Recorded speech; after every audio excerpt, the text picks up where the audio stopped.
Hey guys, this is ManPhalanges taking a quick look at the new Razer Atheris. This is a wireless mouse that just got released a couple weeks ago. It's August 28th. This was announced on the 15th. I waited for this to go on sale at Amazon, then I got it. $50, free shipping. It includes two AA batteries. So let's get started. So the first thing is this is tiny. I have 19.5 centimeter hands. Palm grip is definitely a no-go. It's only 99 millimeters long. I don't remember what the width is, and then it's only like 34 millimeters high. Gripping it, you immediately notice that your fingers overhang the front. This isn't a palm grip, at least, by like basically an entire digit. And then the back, you pretty much have your entire palm resting on the mouse pad. The main issue for palm grip, I would say, is more these two fingers. There's just not enough space in this little section for both your fingers. But for the other grips, I would definitely say it's very manageable. Something that helps with lifting it too is there is a nice ridge along here. You guys can see the sides do slant inward. Here's a G203 Prodigy for reference.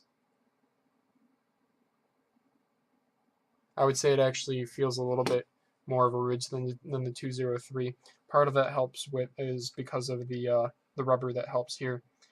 This is a lot like what's on the Lance head. I felt the Lance head in the Best Buy store the other day, and it didn't feel as grippy as this, but that might just be from all the little kids coming in and feeling up the Razer mice. As far as the other texturing on this, it's all the same smooth.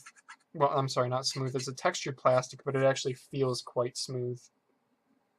There is a Razer logo in the back here, but that's just etched in, part of the injection molding. That's not RGB or anything. Sorry, kiddos. Here's a look at the bottom. You can switch between 2.4 gigahertz and Bluetooth. This advertises 350 hours on a single charge of a pair of AA batteries. That is using Bluetooth, so I guess Bluetooth is more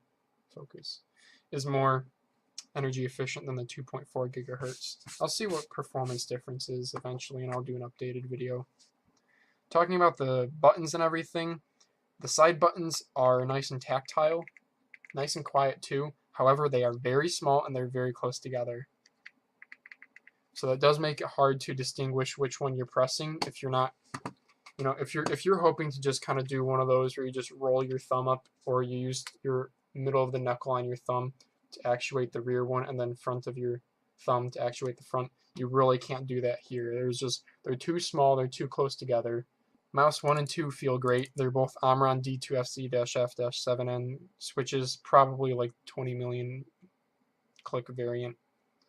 They feel not as light as the G203 that I have here, but not as stiff as like the Zowie FK1 that I have over here. Scroll wheel is definitely on the smoother side. Steps are somewhat noticeable, but precisely doing one step at a time, you gotta go kind of slow. Pressing it in, it feels pretty standard. A little bit firmer than mouse 1 and 2.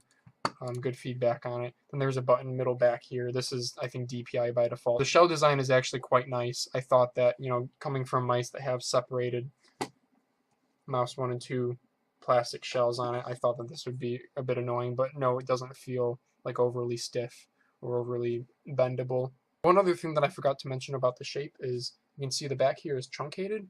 If you're the kind of person who, like on this Zowie FK1, if you need this last little centimeter of space at the very rear bottom of the mouse, you lose that here.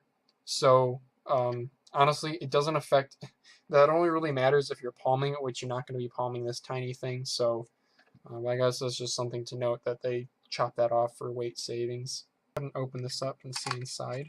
This is held on by 3 magnets, here, here, and here. So that means that it's not going to wear out if you put it on and take it off 50 times. However, that does mean that it is a looser fit, so when that goes on just like that, you can pry it up pretty easily. And this also means if you're carrying this around in your bag, you can pretty much just pry it off if something were to get under the clicks at the front here. Looking inside, you can see the 2 Omron switches sitting in there, Omron white switches. This ridge cutout right here, that's where the USB dongle goes. And then these are the 2 batteries that are included. They're Energizer 1.5 volt. So I'll link this in the video description below. Somebody on overclock.net, he also posted on Reddit, showed a way that you can do some weight savings with this mouse. Basically, each one of these AA batteries is 1.5 volts, adding up to 3 volts that you need to power this mouse. You can buy a single lithium ferrite, which is an LiFe battery, which is like 3.2 volts, which would be enough to power this. However, you need to complete the circuit on the other side as well. So you can put in, either you can buy a dummy battery, which would be like 5 grams of weight and probably like $5. I'm going to 3D print one or put a paper clip in there or something. I'll figure it out.